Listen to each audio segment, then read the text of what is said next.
Everybody, welcome to another edition of the Tragedy and the Triumph podcast. Man, am I glad you're with us today, because we have a story. We have an amazing story about how God transforms lives. And I'm so pleased today to be joined by Steven Norris. So Steven, man, welcome. Yeah, well, thank you. I'm so glad we can do this. We're not in our normal spot. It's all good. We'll be just fine. But I wanted our audience to be able to hear exactly what God has done in your life, and for us just to kind of walk through your journey so that maybe it could help somebody else.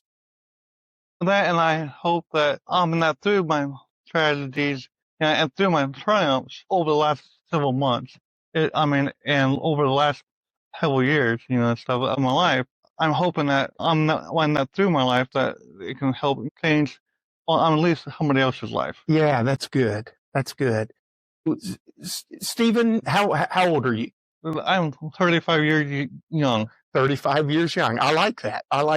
I'm 53 years young. So I like that. Yeah. And so you grew up in kind of the heart of Ohio. Talk to me about your days as a kid growing up. Talk to me about home life and school life. Yeah. Well, when I was very, very, very blessed in my, childhood, as I was raised up on the family farm, and my dad is the third generation on the farm, the second generation full time. And what I mean by that is my dad did a little bit of nigging through the family tree and who bought, and how all the knee transfers and stuff like that went and stuff. And my grandfather, if I do believe correctly, my great grandfather, my dad's grandfather, bought the farm where we're at now. I do believe in the late 1800s. Okay. Or the early 1900s. Yeah, I'm 35 years old, but I'm going to get on my feet, and I'm going to, and I'm living more of a Christ-centered life, and stuff. But going back to my childhood roots, and gonna take up to the family name and the family business, and hopefully gonna have the cattle still on the farm, and that's great. Yeah, and then hopefully, well, I don't hope, but one of these days my uncle is gonna have to retire because of age and everything, but he'll retire, and I might be able to take over his operation as well, or at least part of it, maybe. Okay. But that's later on down the road, and that's not a today nor a tomorrow problem. So you grew up on a farm. You probably drove a tractor at a young age, and went to school, and was just by all practical purposes a normal everyday young man, right? Yeah. And then something kind of transpired in your life that started a journey in another direction for you. Yeah. which is really the story that we want everybody watching to kind of catch, because in the world in which we live today, there's a lot of conversation around the topic that we're going to dive into today. Yeah. So walk us through, for all intensive purposes, walk us through that transition. Kind of what happened in your life there. So at a younger age, even around the time that I was beginning to drive the four-wheelers and the tractors around 8 years old. I mean, normally a lot of people say that they would drive tractors at 8 years old, and that's kind of the normal, thing. But was it 7? Was it 8? Was it 9? You really don't know. Sure. And stuff, unless people really have track. But for some reason, I began to have desires to know what it'd be like to be a woman. Never understood it, but going to church, and doing that type of stuff is a sin. I mean, and at the time, the LGBT plus community was forbidden. And you don't talk about it. I mean, it's kind of to go back to the don't tell and stuff. So I just kept it to myself. And you were raised in the church, is that correct? Yes. Okay. Yeah, I was raised in the family church and everything here locally, and but it really didn't really start picking up till until about my mid-teens, late teens, when I really grasped onto that desire and really started to per se have a collection of women's clothing, whether I had a pair of shoes, pair of shoes or pants, or and or a and or shorts, or or top for my two sisters or from my mother, and eventually got into going into the high school and stuff like that, and actually started taking stuff against people's knowledge and people's will. But I started asking and stuff like that to a couple of people. I got into trouble back in high school with it. In fact, I didn't even know that I was in trouble. And my mom came and got me out of the classroom because my mom was actually working in the same school that I was going to. And she yanked me out of that classroom and took me down to the office, and because you got caught stealing some things or something, or women's things, or no, I asked one of my classmates for some articles of clothing, okay, and personal articles, so it wasn't like a shirt, not like that. Sure. And this young, classmate of mine was, she was, and I found her to be very charming, very beautiful, and stuff like that. For some reason, I thought if I could have some of her clothing, that maybe I could feel the same way or something, Mhm. And to try to understand this desire that I had, wasn't that I didn't know if it was godly or if it was more of a Satan based, and really didn't feel comfortable talking about it because it was back to the whole thing of that kind of forbidden, but really nobody talks about back in that time, because it wasn't really a thing. As far as I understood, it was kind of, so I just want to stop there because I think that's an important distinction for everyone. Like one of the things the word says, he who does what is right comes into the light. And one of the things that Satan wins when everything is kept in secret, when there's no freedom to talk about it, when there's no safe source to go, I'm struggling, I need help here. Right. Yeah. But when it's kept to ourselves, then it starts to kind of billow and grow in our lives. Is that kind of what happened in your life? I think that's exactly what happened. Because I didn't talk about it, my parents kept it hush hush because they didn't want that to be out into the community, let alone the church community and stuff. Because when I was a teenager going through the youth group, remember, even down here to the local college, and we had the Christmas event there, and one young teenager. And this particular person was about to get out of high school, go into college, or even in order to go on to being a young adult, and she ended up being pregnant. And I watched this young person and their family pretty much be completely shunned from any, like from quote unquote decent society or whatever, right? Well, not I don't know about that, but more or less, like, wasn't involved with the youth group much more. Wasn't really involved with the church. Didn't hardly come to the church much longer. So they just kind of just disappeared. And to this point, I don't even know where they went and stuff. But watching similar situations like that, I know the one young boy ended up coming out as gay. Yeah. And once again, shortly after, and they just disappear from the church. And in today's society now, I think it's more understood. Yeah. I think it's more not really taboo or forbidden, even though it is, but it's more of a safe place to talk and more of a safe place to sit down with your local pastor, your local, and or your local Sunday school group, or however,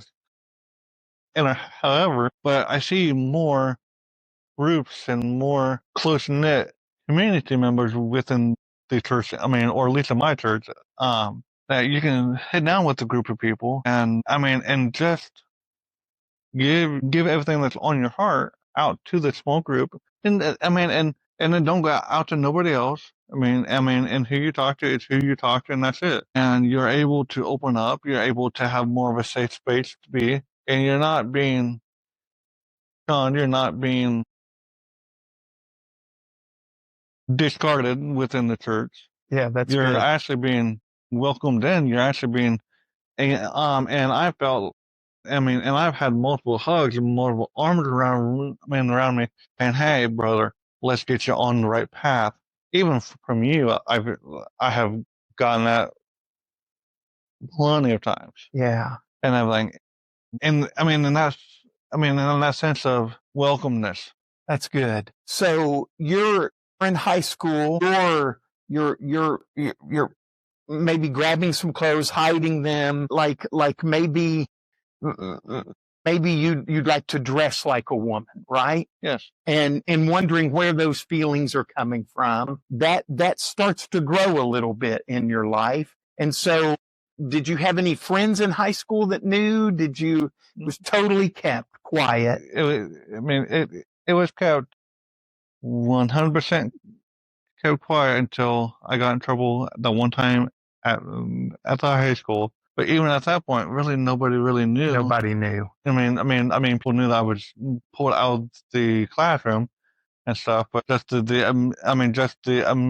administration and a couple teachers really and knew. Your mom and even that. Yeah. So you get through high school, and things are growing even more in your life. Yeah, because now I have a job. I have money coming in, so now I can go out and purchase more items and actually really be taking and having lust over these items that somebody else has. I can go out and get them now and not having to not having to get in trouble, with the law, not having to, Sure, but legally able to do it, and even go out and maybe not be breaking the at least one of the 10 Commandments. Because you look at clothing and you have a lust for it. And stuff. To be but to be honest, and several people asked me this. Even both my parents. It was never a sexual desire to wear these clothing. It was just a feeling of I was born in the wrong body. I was born with the wrong genitalia and stuff. And even to this day, do I really fully understand it? No, I don't. But when I was separated from my family, so as a older adult, not as old as I am now, but in probably about my mid-20s, I just got divorced at that point. So I was living inside of a camper up in my dad's place. Just lost and just a couple of months prior, lost my last grandparent, and my dad was trying to deal with all of his belongings and stuff like that because he was the executor, and stuff like that. So he was legally, he was legally obligated to take care of his possessions, his money, his assets, and everything, and so forth. So just lost my last grandparent. Then then had going through a divorce. So my dad was trying to hold the money back. That way she couldn't take half of what I was getting and stuff. And then, so that's where the camper came in, was the payment. Part of the payment for that was, not for my grandparent, was for that camper and stuff. But I got out, but so then, can I stop you right there for just a second? So you were married. I didn't know that. Okay. I didn't know that. Was there, Stephen, in the midst of women's clothing and feeling like, hey, maybe I was born in the wrong body, were you always attracted to women? So that was never an issue. No. It was just the feeling that something inside was off, maybe. Is that fair? Yes. And something, even to this day, you're not sure you fully understand where it came from. Okay. but I didn't know you were married. That's a piece of your story I didn't know. Okay, yeah. And that ended in divorce. Now, were you dressing like a woman in that as well while you were married, or was that something that you kind of let go of at that time? I'm asking because I envision somebody watching and going, wait, I need to know. I need to know about that portion of his life because they want to understand. There might be somebody watching that's struggling that we talked about before this. I just want them to understand too. Yes. So was I still dependent on women's clothing? Yes. Okay. As much? No. Was it always sheltered from my wife at the point? Yes. Okay. Until about the last month of our marriage, or and or us physically being together, did she really know that? And I opened up with her to that, and she was taken back, as I would imagine that someone would. Sure. But she said, "Well, we'll get through this, and we'll figure out what's going on, stuff like that, and I'm here for you." Well, needless to say, and her and I wasn't really. I mean, by this time we're kind of like drifting way apart. Somehow we both drifted apart from one another. It wasn't a Christ-centered marriage. There was always some ways, somehow a talk of divorce or just leave, whatever. Now looking back on it, there was so many red flags of just how weak the marriage was. Now looking back, and so you're in your 20s, so you get through that. You're in the camper that grandparents that helped secure for you. Yes, so about 23, 24. Okay, and so forth. So right after that, I had all these. I mean, all these clothes. I mean, it would be a pile. I mean, just in the floor, probably about this high. I mean, just a pile of clothes and stuff and whatnot. I mean, all up in trash bags and stuff. And of course, inside of a camper, there's not much room to put anything. Sure. And everything. And so, so when Dad tried to help me out, I get another job locally to the farm and stuff. So I'm getting up like about 4 or 5 o'clock in the morning, going down to the neighbors and helping them milk cows, and then coming back and helping my dad out on the farm.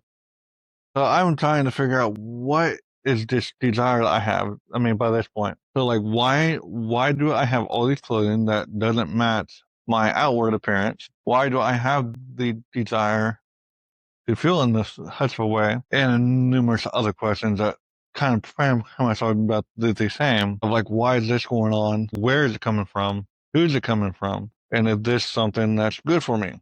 So I'm going to church, where I'm going at now, different pastor. And I'm like, Pastor, I'm having these desires, and I've been having these desires. I really need help to understand. And if it's not something that's God-based, I want help getting rid of these desires. I want help getting out of this life and getting out of this crap in this cage that I'm in. Well, the pastor at the time was, well, this week's too full. Let's try, and try to catch me next Sunday.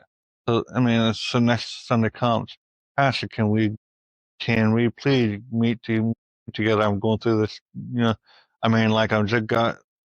through this divorce and getting everything legally processed and stuff. And I'm having these desires. I need help. I need somebody that knows the Bible a lot more than I do because I need help. And this went on for 4 weeks. So I just got tired of asking, got tired of begging. And so I went to another elder of the church. Nothing against him. So we met up. And he did a little bit of research on how much, where he got his research from. But he said, well, I can't really find no definite place in the Bible where it says being transgender or, and or having thoughts of wanting to be a woman and changing your outward appearance to match your inward feelings and stuff, where it's against the Bible and where it's against God. I really can't find nothing other than if it becomes more powerful and you idolize it more than Christ. So as long as you keep Christ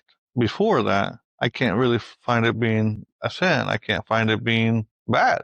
I can still see you going to heaven because actually before my wife and I, well, my ex-wife now, but separated, my mom passed away back in 13. So, I can't go to my mom no more at that point. But anyhow, so, so I ended up, well, hey, if I can do this and, and everything's good to go I'm on my path to heaven, well, Why not? well, let's crank it up because when I was wearing the women's clothing, I felt better. I felt more myself. Like I felt more alive. I felt more healthier. I felt like I'm not living a lie no more. As crazy as that sounds. Sure. But I've heard a lot of people say that exactly what you've just said, who have had this struggle in their life. Yeah. And so, needless to say, I turned that fire from like 3 to 10, and I probably broke the handle off, doing it, and stuff. So off and the way I went, I end up with money. From my inheritance, I was able to buy a house. Well, now I live on my own, pay my own bills, buy my own clothing, and I don't have nobody watching my back. So once again, that fire's cranked up to 10. Well, I have all access to everything and don't have nobody breathing down my neck, trying to belittle me or trying to say, well, you're being sinful and yada yada. Well, no, I'm not, Dad. Or no, I'm not, sister, or no, I'm not, because I've been told I'm just fine. And then I showed them the paperwork and stuff. And so, so needless to say, I end up finding a place that will help me change my name. So I'm like, well, great. If I can, I came up with the name, and so they helped me with, free of charge. They came up, and and I had to put a notice in the paper at the time. Well, because now the laws have changed now. Where you don't, to where it's not, it's not a open contest no more. So pretty much, as much I know I think you're not going to, but you could go up to the courthouse, get supporting documentation from a doctor, from a therapist, from a psychiatrist, or or a mental health doctor, and say, hey, judge, I am fully coming. Fully being dressed as a woman, fully, living life 100% female, or Sure. if you're, or say your wife, or and one of your daughters were doing this the other way. I'm gonna live myself male. Well, the judge don't have to have a court date, don't have to put nothing inside the paper, not like that. Just sign off on it. Away you go. So it's easier to get your name changed. You don't have to have the constant stress of, well, like I did, because I did it, didn't tell my dad. Well, he found out from another community member. And hey, why did your son change his name to? Sure. And my dad's like, what are you talking about? Because I didn't tell him. Why would I?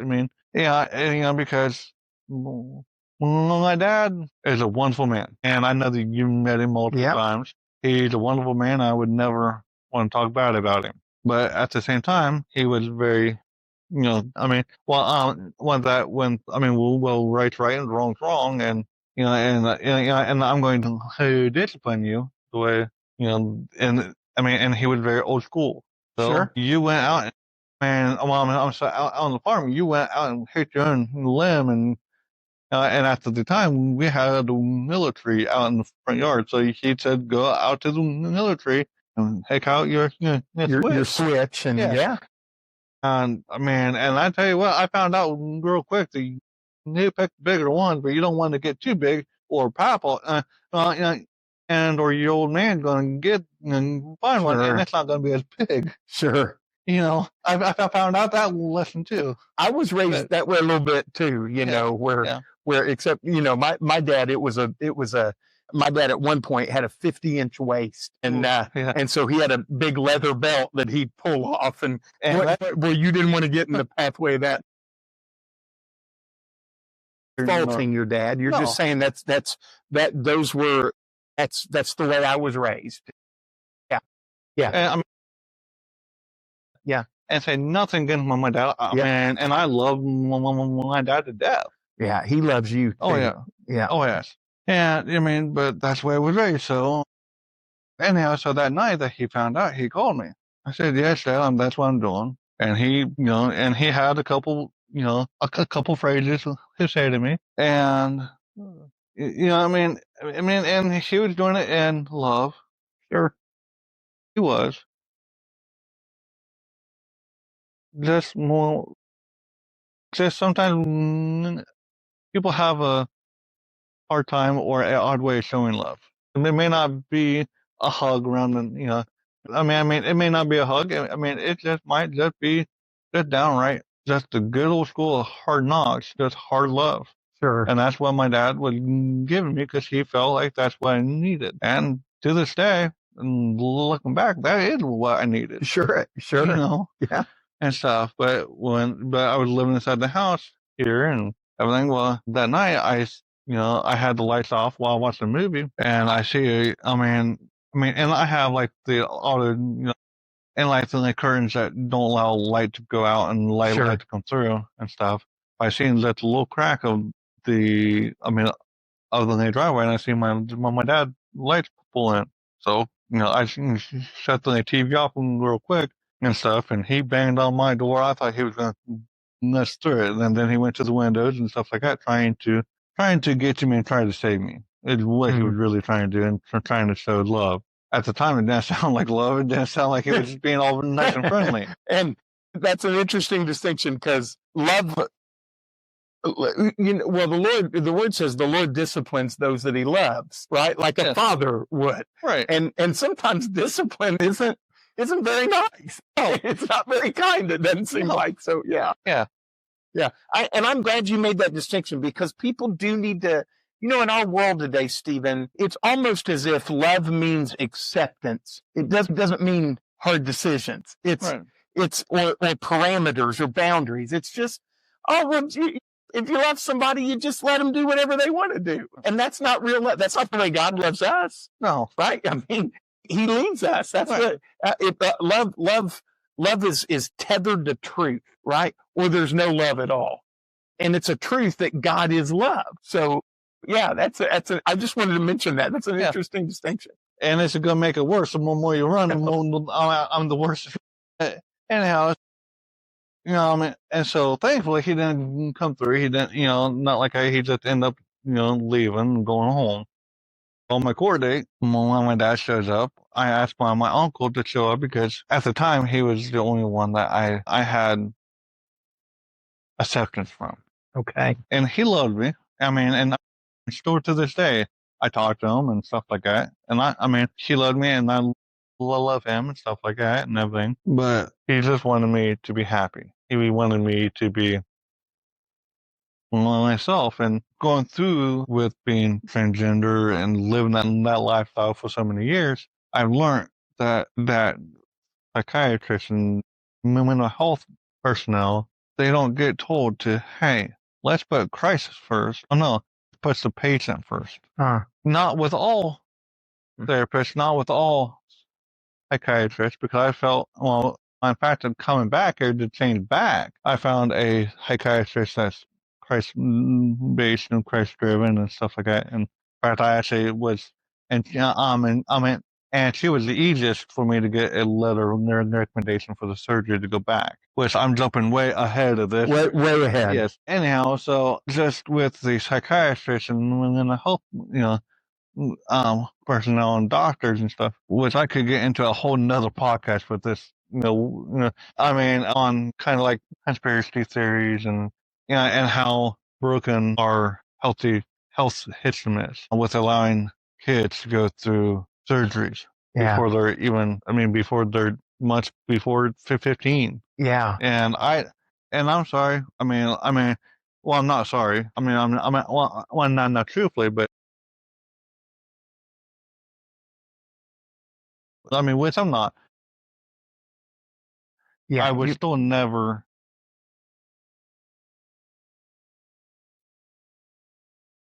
Yeah. And stuff, because the surgeries are legitimately life, especially when you are dealing with either sex, but the reproductive systems. Sure. You're changing that person's life forever. Right. Yeah. And there's no going back. Yeah. And everything.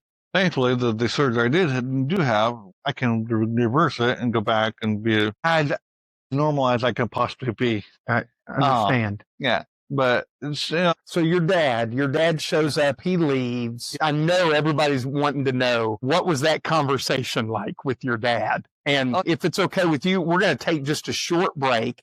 And I want to tell everybody about Christian Healthcare Ministries. We'll be back in just a minute. Americans have a big healthcare problem. Over 100 million citizens carry medical debt while spending on overpriced and complicated health insurance. As Christians, we don't have to pay for a broken system. Christian Healthcare Ministries is a faith-based alternative to health insurance at half the cost. Plus, you can enroll at any time. Stand up to insurance and join CHM today.